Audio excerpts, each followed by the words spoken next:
இடம் பொருள் நேயர்களுக்கு வணக்கம். பிக் பாஸ் சீசன் 7 டே 94க்கான ரிவ்யூ தான் இந்த வீடியோ பார்க்க போகிறோம். டே 94ல் என்ன ஆச்சு அப்படின்னு பார்த்தோம்னா, ஆரம்பித்ததே வந்து மாயா அண்ட் பூர்ணிமா முட்டிக்கிட்டாங்கப்பா. ரொம்ப நாளுக்கு அப்புறம் இவங்க 2 பேர் முட்டிக்கிட்டாங்க. எதனால அப்படின்னு பார்த்தோம்னா, பூர்ணிமா வந்து விசித்ராட்ட பேசுகிறப்ப மாயா செம்ம சேஃப் கேம் விளாட்றாங்க அப்படிங்கிற மாதிரி சொல்லியிருந்தாங்க. மாயா பக்கத்துலேயே இருந்தாங்க. ஆமாங்க, இவங்களும் ரொம்ப சேஃப் கேம் விளாட்றாங்க அப்படிங்கிற மாதிரி இவங்க சொல்ல, பூர்ணிமா எதுக்கு வந்து மாயாவை அப்படி சொன்னாங்க அப்படின்னு பார்த்தோம்னா, டே 93ல் ஒரு டாஸ்க் நடந்தது. இந்த வீட்டில இருந்து ஒருத்தரை செலக்ட் பண்ணி அவங்களோட பிக் பாஸ் ஜேர்னியை பற்றி டிஸ்கிரைப் பண்ணோம் அப்படிங்கிற மாதிரி டிஸ்அக்ரி அக்ரி அந்த டாஸ்க் இருக்குல்ல, அந்த டாஸ்கில் வந்து மாயா வந்து அர்ச்சனாவை செலக்ட் பண்ணி செம்ம சேஃப் கேம் விளாண்டாங்க அப்படிங்கிற மாதிரி சொல்ல, பூர்ணிமாவை பார்த்து மாயா வந்து அதே மாதிரியே நீங்களும் தான் சேஃப் கேம் விளாட்றீங்க அப்படிங்கிற மாதிரி சொல்லி, நீங்கள் விஷ்ணுக்கு சப்போர்ட் பண்ணுறீங்கல்ல, அவர் மேலே இருக்கிற ஒரு அன்பு உங்களை தடுக்குது இல்லை அப்படிங்கிற மாதிரிலாம் பேசியிருந்தாங்க.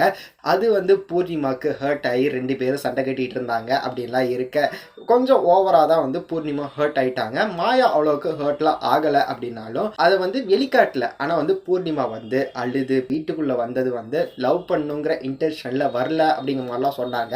ஆனால் இப்படி சொல்கிறத வச்சு பார்த்தா லவ் பண்ணிட்டாங்களோ அப்படிங்கிற மாதிரி தான் தெரியுது. வெயிட் பண்ணி பார்க்கலாம். இந்த சீசனுக்கு அப்புறமா வெளியே போனதுக்கு அப்புறமா அவங்களுக்குள்ள ஏதாவது நடக்குதா அப்படிங்கிறது. ஆல்ரெடி அவங்க சொல்லியிருக்கிறாங்க, எனக்கு ஏஜ் எல்லாம் ஒரு பிரச்சனை கிடையாது, வயசு அதிகமாக இருக்கட்டும் கம்மியாக இருக்கட்டும் அதெல்லாம் ஒரு பிரச்சனை கிடையாது அப்படிங்கிற மாதிரி பூர்ணிமா சொல்லியிருக்கிறாங்க. வெயிட் பண்ணி பார்க்கலாம்ப்பா. அவங்க வாழ்க்கையில் நல்லது நடந்தா நல்லது தானே அப்படிங்கிறது தான். இதுக்கப்புறமா வந்து இந்த பணப்பெட்டிப்பா 7 lakh அப்படிங்கிற மாதிரி 7 லட்சம் ரூபாய்க்கு கொண்டு வந்து விட்டார்.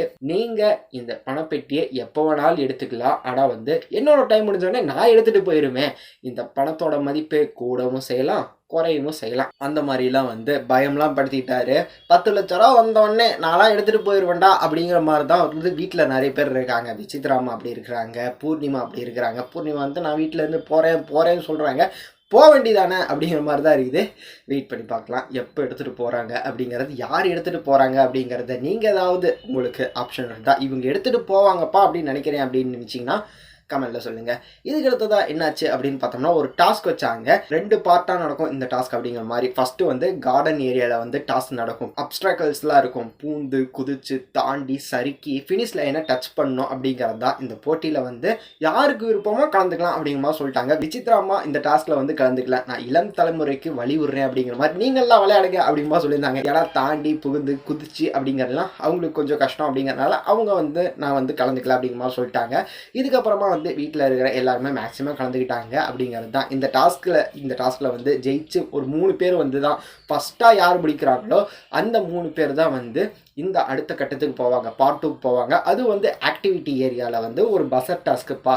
இந்த பிக் பாஸ் வீட்டில் வந்து இந்த ஜேர்னியில் வந்து நடந்த விஷயங்களெல்லாம் வச்சு ஒரு கேள்வி கேட்பாங்க. என்ன மாதிரி கேள்வியாக இருக்கும்னா, இந்த வீட்டில் 15ஆவதாக உள்ளே வந்தது யார் அப்படிங்கிற மாதிரிலாம் கேள்வி கேட்பாங்க. ஃபஸ்ட்டு கேப்டன் யார் இந்த மாதிரிலாம் கேள்வி கேட்பாங்க. அந்த மாதிரி கேள்வியெல்லாம் கேட்டுட்டு இருந்தாங்க. பூர்ணிமா இந்த டாஸ்கில் வின் பண்ணாங்க. அவங்களுக்கு கிடைச்சது ஐஸ்கிரீம் அப்படிங்கிற மாதிரி ஒரு சின்ன டப்பா ஐஸ்கிரீமை அமுச்சு வச்சாரு. ஸோ இந்த டாஸ்கில் ஜெயிச்சதுக்கு அப்படிங்கிற மாதிரி சொல்லி, இதுக்கப்புறமா என்ன நடந்துச்சு அப்படின்னு பார்த்தோம்னா, இந்த வீட்டில் வந்து ஒருத்தர் இன்விசிபிள் ஆகணும். வாரம் வந்து ஹாட்ஸ்டாரில் ஒரு கேள்வி கேட்பாங்க.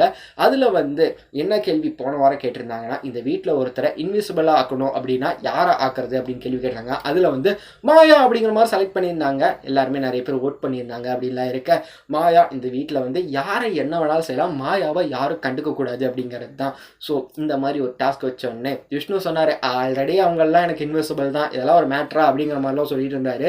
செம காமெடியாக இருந்துச்சு அதெல்லாம். அப்படின்லாம் இருக்க மாயா பண்ணது கூத்தெல்லாம் வந்து வேறு லெவலில் இருந்து, மாயாவோட செருப்பை தூக்கி அங்கிட்டு போடுறது, மாயா மேலே பீம் பேக்கை போடுறது, மாயா பீம் பேக்கை தூக்கி அவங்க மேலெல்லாம் போடுறது, பூர்ணிமா அர்ச்சனா மேலெல்லாம் போடுறதுன்னு ரகலில் பண்ணிட்டுருந்தாங்க. ஸோ வேறு லெவலில் இருந்தது அப்படின்லாம் இருக்க. இதை தாண்டி இந்த ஷோவில் ஒன்றும் இல்லைப்பா அப்படிங்கிறது தான். பெருசாக எதுவும் நடக்கலை. மாயாவோட இந்த இன்விசிபிள் கேம் வச்சே வந்து பாதி ஷோவை ஓட்டிட்டாங்க. 9 லட்சமாக ஆச்சு. பணத்தோட மதிப்பு 9 லட்சமாக ஆச்சு. இன்னைக்கு எவ்வளோ ஆக போகுது, இந்த பெட்டி எடுத்துகிட்டு யாராவது வெளியே போகிறாங்களா அப்படிங்கிறதுலாம் வெயிட் பண்ணி பார்த்தரலாம் அப்படிங்கிறதான் இன்றைக்கி ஷோவில். இந்த வீடியோ பிடிச்சிருந்தா லைக் பண்ணிட்டு இந்த மாதிரி அப்டேட்ஸை நீங்கள் தொடர்ந்து பார்க்கணும் கேட்கணும் அப்படின்னு நினச்சிங்கன்னா மறக்காமல் சப்ஸ்கிரைப் பண்ணுங்க. அப்போ தானே நாங்கள் போகிற வீடியோஸ் உங்களுக்கு ரெகுலராக வரும்.